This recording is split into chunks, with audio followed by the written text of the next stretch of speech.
আজের মধ্যে ফুটপাত খালি করে সাধারণ মানুষের যাতায়াতের জন্য সহযোগিতা করুন।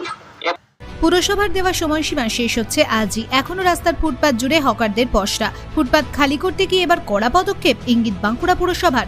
রাস্তার ফুটপাত দখলমুক্ত করতে বাঁকুড়া পুরসভার দেওয়া সময়সীমা শেষ হচ্ছে আজই, কিন্তু এখনো পর্যন্ত বাঁকুড়া পুরসভার সবকটি রাস্তাই হকারদের দখলে। সময়সীমা শেষ হওয়ার আগেই আজ পুরসভার তরফে চলছে শেষ মুহূর্তের ঘোষণা। তবে কি এবার ফুটপাত দখলমুক্ত করতে কড়া পদক্ষেপ নিতে চলেছে বাঁকুড়া পুরসভা? অন্তত পুরসভার তরফে তেমনই ইঙ্গিত মিলেছে। যদিও হকারদের দাবি উপযুক্ত পুনর্বাসনের ব্যবস্থা না করে জোর করে উচ্ছেদ করা হলে সেক্ষেত্রে বড় আন্দোলন হবে। সম্প্রতি রাজ্যের প্রতিটি পুরসভা এলাকায় ফুটপাত বেআইনি দখলমুক্ত করার নির্দেশ দেন মুখ্যমন্ত্রী মমতা বন্দ্যোপাধ্যায়। নির্দেশ মিলতেই রাজ্যের বিভিন্ন পুরসভা বুলডোজার নিয়ে হকার উচ্ছেদে নামলেও ফুটপাত দখলমুক্ত করার ব্যাপারে ধীরে চলনীতি নেয় বাঁকুড়া পুরসভা। গত 29শে জুন পুরসভার তরফে ঘোষণা করা হয় 3 দিনের মধ্যে শহরের বেআইনি নির্মাণ সরিয়ে ফেলতে হবে, হকারদেরও সরিয়ে ফেলতে হবে পসরা। কিন্তু আজ অব্দি রাস্তার ফুটপাতে বেআইনি নির্মাণ যেমন সরানো হয়নি, তেমনি হকাররাও সরাননি তাদের পসরা। এই অবস্থায় পুরসভার তরফে আজ ফের মাইক প্রচার চালিয়ে চূড়ান্ত হুঁশিয়ারি দেওয়া হলো ব্যবসায়ীদের। পুরসভার তরফে জানানো হয়েছে আজ রাতের মধ্যে ফুটপাত খালি করা না হলে সেক্ষেত্রে কড়া পদক্ষেপ নেবে পুরসভা। কি হবে সেই পদক্ষেপ তা স্থির করতে আজ জেলা প্রশাসন ও পুলিশের সঙ্গে বৈঠকে বসছে পুরসভা। পুরসভার তরফে ইতিমধ্যেই হকারদের স্থানীয় কৃষক বাজার এলাকায় উঠে যাওয়ার নির্দেশ দেওয়া হয়েছে, কিন্তু ব্যবসা জমবে না এই আশঙ্কায় কৃষক বাজারে উঠে যেতে নারাজ হকাররা। এরপরও জোর করে পুরসভার তরফে উচ্ছেদ করা হলে বৃহত্তর আন্দোলনের হুঁশিয়ারি দিয়েছেন হকাররা। আমরা তো খুব চিন্তার বিষয়ে পড়ে গেছি। হ্যাঁ, আমরা এবার কি পরিস্থিতি বা কি মোকাবিলার মধ্যে কী পাওয়া সেটা বুঝতে পারছি না। ঠিক আছে, প্রশাসন বা মিউনিসিপ্যালিটির চেয়ারম্যান যে সিদ্ধান্ত নিয়েছে আমাদের ফুটপাত খালি করে দিতে হবে, ঠিক আছে, কিন্তু আমাদের দিকটা তো ওরা তো চিন্তা করছে না। হ্যাঁ, বিগত আমরা 30-35 বছর ফুটপাতের ব্যবসা করছি, ঠিক আছে।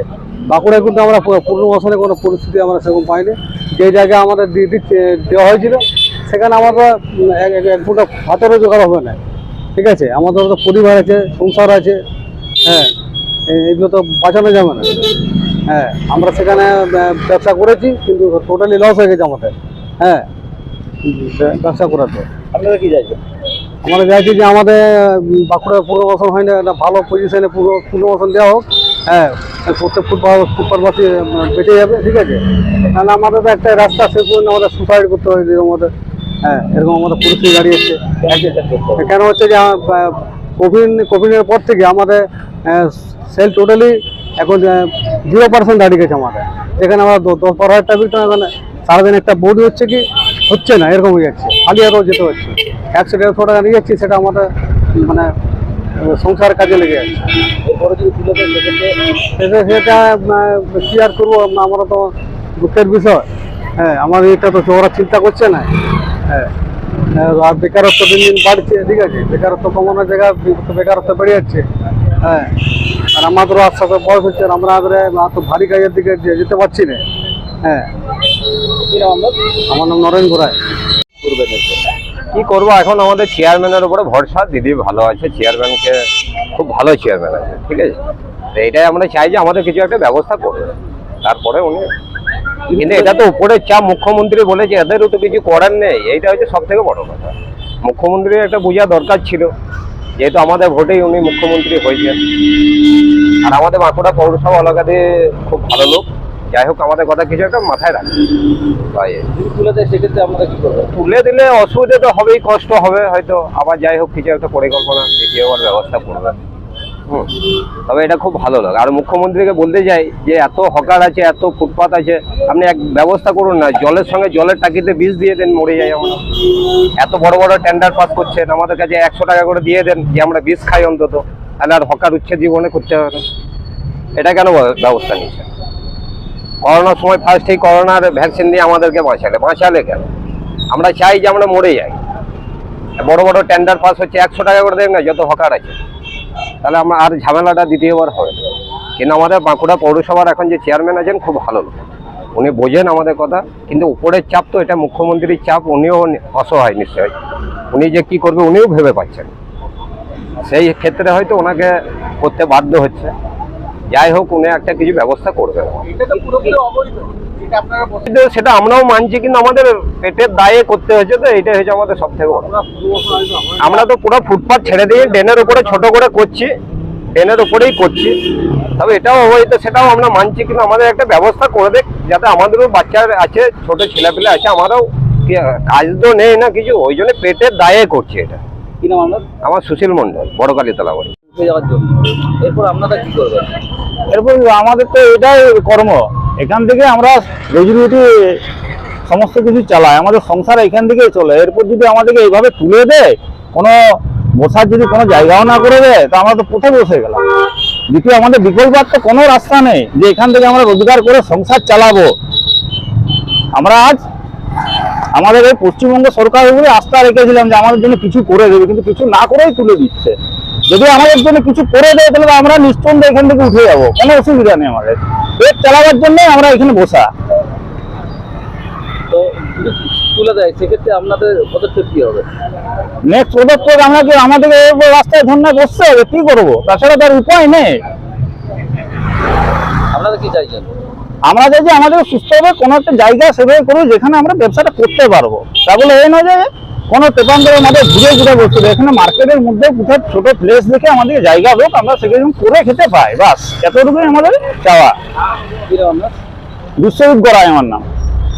উঠে যাবো, আবার বসবো আমরা, না বসে আমরা কোথায় যাব? আমাদেরও সংসার আছে, কোথায় যাব? কোথায় কৃষি ভবন পাঠাচ্ছে, কৃষি ভবন এর একবারে গেলাম, সেখানে 50,000 টাকা 60,000 টাকা মতো লোকসান হয়েছে। কিছুদিন আগে একবার উচ্ছেদের জন্য পৌরসভা আমাদেরকে ডেকেছিল সব হকার থেকে, সেখানে আইসি ছিল, টাউন বউ ছিল, এসডিও ছিল, চেয়ারম্যান ছিল, ভাইস চেয়ারম্যান ছিল, তাদের সামনে আমরা বলেছি তো যে আমরা কৃষি ভবন বাদ দিয়ে অন্য কোনো জায়গা দিই। আর মুখ্যমন্ত্রীও তো বলে দিয়েছে যে ধারে কাছে কোনো জায়গা দেওয়ার জন্য। তো আমাদের তো এখানে একটা বস্তি রয়েছে, সেখানে তো অবৈধ কাজ চলছে, সেখানে তো আমাদেরকে ব্যবস্থা করতে পারে পৌরসভা। তো সেসব না করে বারবার একটাই কোনো কিছু হলেই হকারদের উপরেই আমরাই বলির পাঠা হয়ে দাঁড়াচ্ছি, বারবার হকার উঠছে। পুরসভাও তো জায়গা দখল। এই পৌরসভা তো নিজেই একটা জায়গা দখল করে আমাদেরকে রাস্তায় বস করেছে। আমরা তো ফুটপাতে ছিলাম, ফুটপাত তো পৌরসভা দখল করে নিয়েছে। গ্রিন সিটির নামে আজকে দেখুন কী গাছ লাগানো আছে, কী গাছ হয়েছে তৈরি, দেখুন গ্রিন সিটি প্রকল্পের নামে কী গাছ তৈরি হয়েছে, সেটাও ভালো করে ছবি তুলে দেখুন, তাহলে বুঝতে পারবেন। তো কি চাইছেন এই মুহূর্তে আপনারা? এই মুহূর্তে আমরা ব্যবসা চলার মতো জায়গায় আমরা পুনর্বাসন চাইছি। আমরা তো বলছি যে নাই যে আমরা রাস্তায় থাকবো, এখানে বসে থাকা তো আমাদের রিস্ক, যে কোনো সময় অ্যাক্সিডেন্ট হতে পারে। তাহলে আমরা তো চাইছি সঠিক জায়গায় ব্যবসা চলার মতো জায়গায় পুনর্বাসন, তাহলে আমরা সরে যাবো। সেটা কি পুরসভা ব্যবস্থা নিচ্ছে? সেটা তো পৌরসভা করছে না, কৃষি ভবন পাঠাচ্ছে। কৃষি ভবনের গল্প তো বললাম আগেও, পৌরসভা তো আমরা বলেছি, মিটিংও বলেছি বারবার যে কৃষি ভবনে আমাদের এই প্রবলেমগুলো, মাল নিয়ে যাচ্ছি, সেই মাল মানে পচে পর ফেরত আসছে। তাহলে আপাতত উপায়? আপাতত উপায় আমরা ঠেলা করবো, এরপরে এখানেই থাকবো, মাচানতলাতেই থাকবো। ব্যবসা চলার মতো জায়গায় দিলে সেখানে চলে যাবো। আমরা তো বলছি না যে আমরা রাস্তা ব্লক করে থাকবো, সাধারণ মানুষের অসুবিধা করবো, সেটা তো আমরা চাইছি না। সাধারণ মানুষের অসুবিধা কেন করবো? কিন্তু পুরসভা কঠোর ব্যবস্থা নিলে? কঠোর ব্যবস্থা নিলে তখন আমাদেরকে আন্দোলনে নামতে হবে। আমরা তো তৃণমূলের সংগঠনই করি, তখন আমাদেরকে আন্দোলনে নামতে হবে। কি নাম আপনি? আমার নাম বিশ্বজিৎ দাস। অ্যালার্ম শুরু হয়েছে শনিবার থেকে। আপনারা জানেন যে ইতিমধ্যেই আমাদের মাননীয় মুখ্যমন্ত্রী মমতা বন্দ্যোপাধ্যায় নবান্নে একটা মিটিং করেছিল। সেই মিটিংয়ের পরেই কিন্তু একদিন দুদিন পরে আবার আমাদের জেলা শাসক অফিসে আরেকটা মমতা বন্দ্যোপাধ্যায় বিসির মাধ্যমে একটা মিটিং করেছিল। সেখানে 3 পৌরসভার চেয়ারম্যান, ডিএম, এসডিও সমস্ত আধিকারিকবৃন্দ, সেখানে পুলিশ প্রশাসন থেকে সমস্ত আধিকারিকবৃন্দ ছিল। তো মমতা বন্দ্যোপাধ্যায়ের যেটা বক্তব্য যে কাউকে আমরা উচ্ছেদ করছি না, কিন্তু রাস্তাটাও খালি করতে হবে, যাতে পথ চলতি মানুষের অনেক অসুবিধা হচ্ছে, ট্রাফিক কন্ট্রোল করতে অনেক অসুবিধা হচ্ছে, সেখানে যে কোনো সময় দুর্ঘটনাও ঘটে যেতে পারে। তো সেই কারণে আপনারা জানেন যে ইতিমধ্যে যারা ফুটপাতের উপরে বসে আছে তাদের কিষাণ মান্ডিতে জায়গা দেওয়া হয়েছে।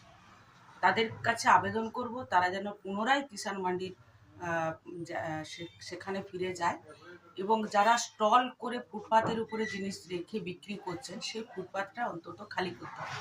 এবং আপনারা জানেন যে জুনবেদিয়া বাইপাস থেকে পুরো যারা দোকান আছে তারা পুরো হাইড্রেন আমাদের স্ল্যাব দিয়ে ঢেকে দিয়েছে, সেখানেও আমরা কিন্তু তাদেরকে সময় দিয়েছে 3 দিন। 3 দিনের মধ্যে যদি তারা কোনো ব্যবস্থা গ্রহণ না করে, আমরা 3 দিন পরে আমরা জেলা প্রশাসন এবং বাঁকুড়া পৌরসভার পক্ষ থেকে আজকে আমরা মিটিং করছি। আমাদের সঙ্গে এসডিও সাহেব থাকছে, আইসি সাহেব থাকছেন, আমাদের ট্রেড ইউনিয়ন যারা সংগঠনের সঙ্গে যুক্ত রয়েছেন। আজকে 1টার সময় মিটিং আছে, সেই মিটিংয়ে আলোচনা করে আমরা সিদ্ধান্ত নেব। স্টেট ব্যাংক এবং ডিএম অফিস চত্বর সেগুলো তো মূলত একেবারে এনক্রোচমেন্ট হয়ে আছে। দেখুন, তাদের কাছে আমাদের আবেদন, তারা যেন কিষাণ মান্ডিতে প্রচুর মানুষ ব্যবসা করছে, কিষাণ মান্ডিতে অনেক জায়গা রয়েছে, তারা সেখানে ফিরে যায়।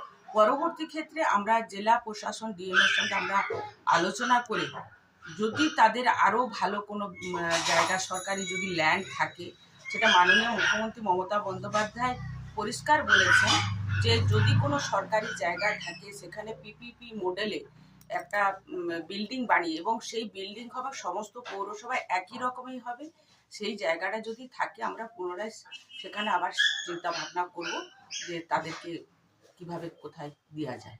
বলছি যে আজকেই তো আপনাদের দেওয়া 3 দিনের সময়সীমা শেষ হচ্ছে, না, এরপরে শনিবার যদি মাইকিং হয়, রবি সোম মঙ্গল 3 দিন, তো আমরা বুধবারের থেকে আমরা মাঠে নামবো। মানে সেক্ষেত্রে কি কড়া পদক্ষেপ নেওয়া হবে যারা এনক্রোচমেন্ট করে? দেখুন, আজকে আমাদের এসডিওর সঙ্গে আইসি সাহেবের সঙ্গে আমাদের ভাইস চেয়ারম্যান সিআইসি থাকছে এবং ট্রেড ইউনিয়নের আমাদের যারা লিডার আছে তারাও থাকছে। আমরা সবাই মিলে আলোচনা করে কি পদক্ষেপ নেব সেটা কিন্তু আলোচনার বিষয়। আর আরেকটা বিষয় যেটা হচ্ছে যে হকাররা দাবি করছে যে পুরসভা গ্রিন সিটি প্রজেক্টের মাধ্যমে বেশ কিছুটা ফুটপাত দখল করে রেখেছে, তার ফলেই এই সমস্যা তৈরি হচ্ছে। 1 নম্বর। 2 নম্বর, তারা কিষাণ মান্ডিতে গেলে তাদের ব্যবসা হবে না, এর আগে তারা গেছিল, প্রচুর লোকসান হয়েছে। দেখুন, এটা মাননীয় মুখ্যমন্ত্রী মমতা বন্দ্যোপাধ্যায়, আপনারা শুনে থাকবেন যে গ্রিন সিটি যে প্রজেক্ট বানানো হয়েছিল সেখানে ধরুন লক্ষ লক্ষ টাকা খরচা করে গ্রিন সিটি বানানো হয়েছিল। তো আমরা নিশ্চয়ই হকারদের কাছে আবেদন করব যে তাদের পুনরায় কিষাণ মান্ডিতে যেতে হবে। পরবর্তী ক্ষেত্রে আমরা ডিএমের সঙ্গে আলোচনা করে, দেখুন আমরা কারোর ক্ষতি চাই না, কারণ হকাররা তারা বিক্রি পাটা করে তাদের পরিবারকে চালায়। আমরা বলবো যে রাস্তাটা অন্তত খালি করিয়ে কিষাণ মান্ডিতে যাক। পরবর্তী ক্ষেত্রে আমরা ডিএমের সঙ্গে আলোচনা করে আমরা কিভাবে ওদেরকে ব্যবসাটা আবার পুনরায় সেই জায়গায় ফিরিয়ে আনা যায়, নিশ্চয়ই আমরা চিন্তা ভাবনার মধ্যে আমাদের রয়েছে।